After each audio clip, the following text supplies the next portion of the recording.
Sabe quando o governo contrata uma empresa para fazer serviços de limpeza ou de segurança? Então, por trás disso existe uma teia super complexa de regras. E o objetivo é duplo: proteger o nosso dinheiro, o dinheiro público, e ao mesmo tempo garantir que os direitos de quem está ali trabalhando sejam respeitados. Mas e se a empresa contratada pisa na bola? É isso que a gente vai desvendar agora.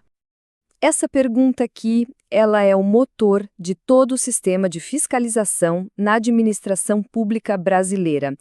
A resposta, pode apostar, não é nada simples e carrega um peso enorme, tanto financeiro quanto legal, para o próprio governo.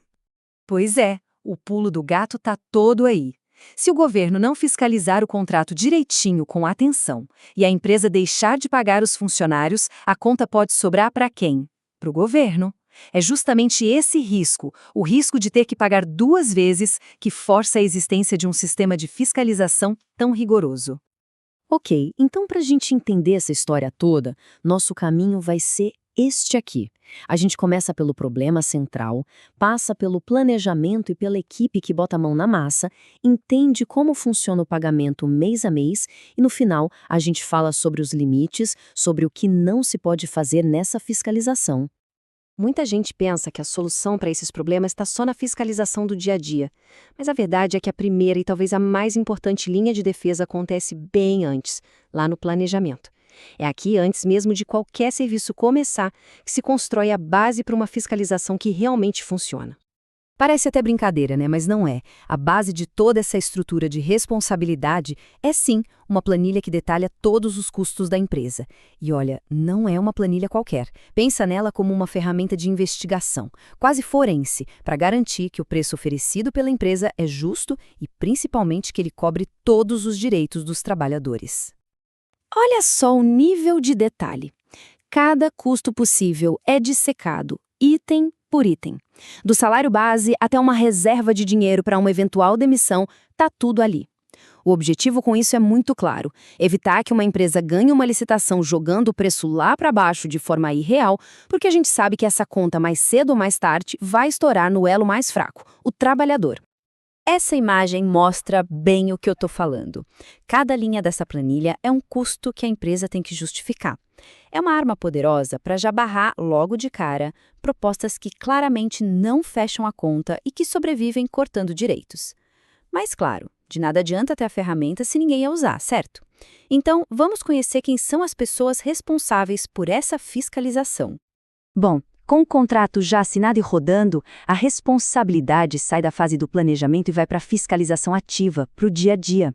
E é aqui que entram em cena os fiscais, que são os verdadeiros olhos e ouvidos da administração pública lá na ponta. Essa frase é fundamental: poder-dever. O que isso quer dizer?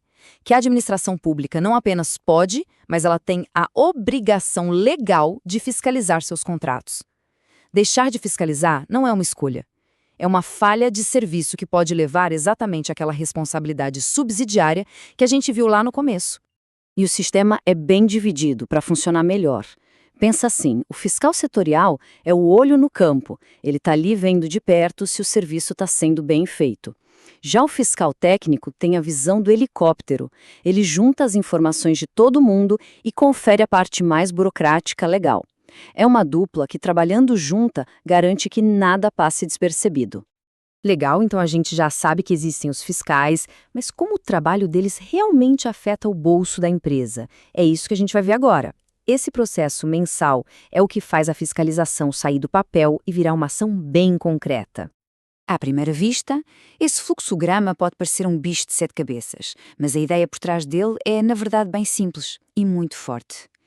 Cada caixinha, cada seta, representa uma etapa de verificação. É um caminho que precisa ser percorrido antes que qualquer centavo de dinheiro público seja liberado. É a burocracia usada como um escudo de proteção. Traduzindo isso tudo, o pessoal que está lá na ponta relata o que viu. O fiscal técnico junta tudo num documento só.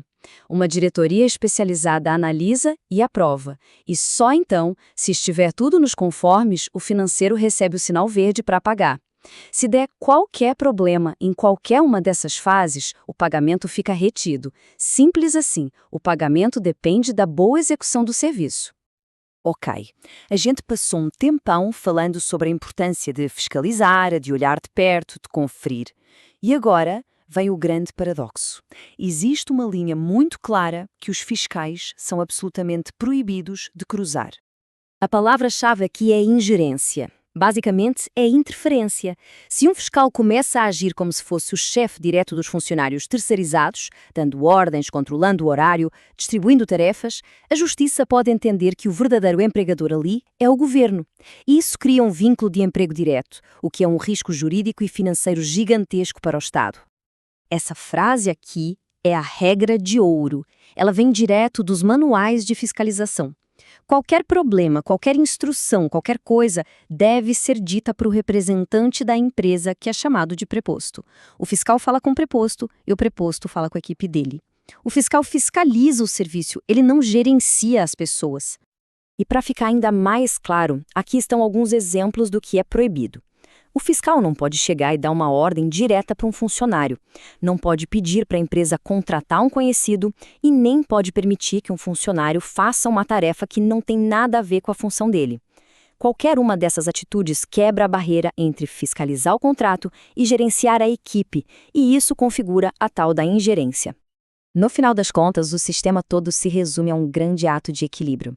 A administração pública precisa fiscalizar com lupa para não ser responsabilizada depois, mas tem que fazer isso sem se meter na gestão da empresa. É uma dança delicada, sabe, entre garantir a responsabilidade e, ao mesmo tempo, respeitar a independência da empresa contratada. Um desafio constante e que exige muita atenção de quem está nessa função.